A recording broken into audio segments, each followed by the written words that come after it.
Hi, I'm Brian Webb. I serve as the Area Director for Pacific Oceania with the Assemblies of God World Missions. And I want to talk to you about how you could serve as a missionary in the Pacific. The Pacific is an amazing place. Gorgeous islands, white sand beaches, crystal clear water, lush tropical foliage, amazing fruit and seafood.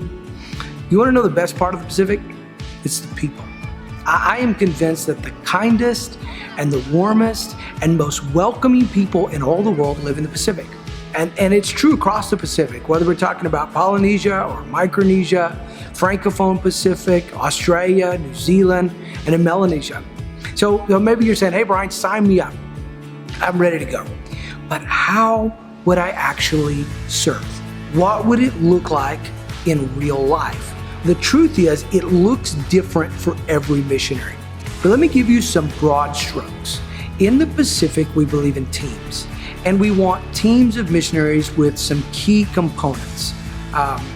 Evangelism and Church Planting, pastoral development, community development, children's ministry, and next generation ministries. So today, let me talk to you about church planting and evangelism. This is where Renee and I spent 20 years of our lives. It is what we love.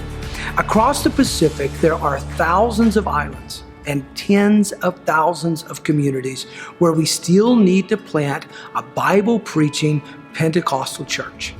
Some of these churches will be planted in communities where there has never been a church of any kind. Others will be planted in nominal Christian communities, and still others will be in Hindu or Muslim communities. So I want you to imagine with me for just a little bit. The missionary that feels that evangelism, church planting role is attached to a Bible school. They may or may not teach, depending on their ministry qualifications, but they're part of the community or the school's life. And if they do teach, it's normally only one class per semester. So here you are. You're attached to a Bible school, you're part of the community life of that school, and you're assigned a group of students to serve as an evangelistic team. You and the local leadership pray and decide where the next church ought to be, and then you and your team of students engage that community. So first of all, you do a survey. You try to learn about the community and its needs, and then you develop a plan of ministry. I'll tell you, a lot of times it looks like this. The first month is getting in there with machetes and chainsaws and just clearing off a plot of ground. And then you start doing some door-to-door evangelism. You and the students put up a tarp and set out a few chairs and put up a volleyball net, start having a Friday night youth service and some volleyball games. And then you start holding a children's Bible club with puppets and fun activities on Saturday mornings. And you're surprised to find that as many adults come to the children's ministry as kids do. And soon you start holding evangelistic services on Saturday night and Sunday morning.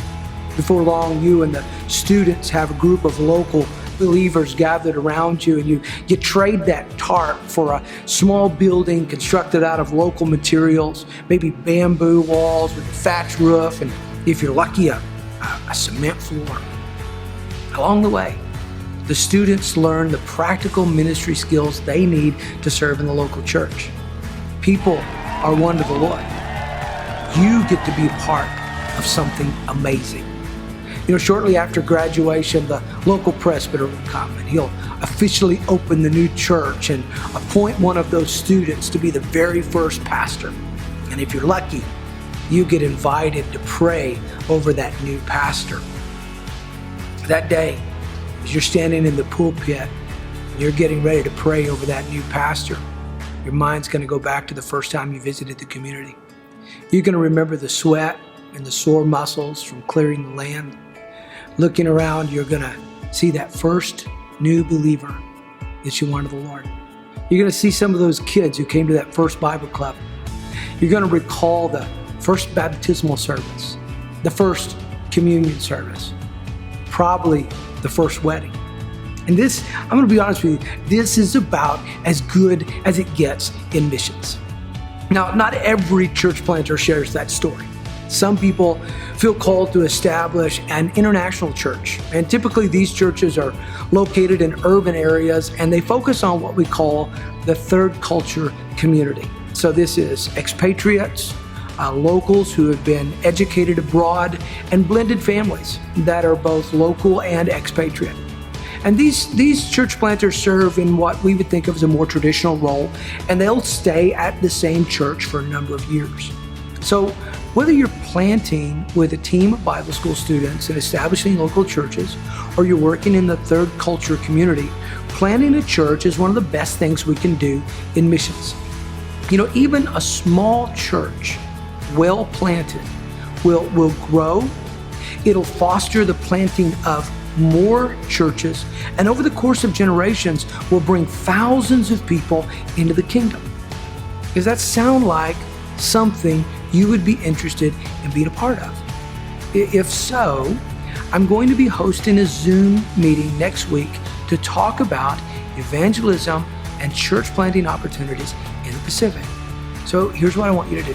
Send me a message on Facebook. Say, Brian, I want to be part of the conversation. I would love to talk with you about how you can serve as a missionary in the Pacific.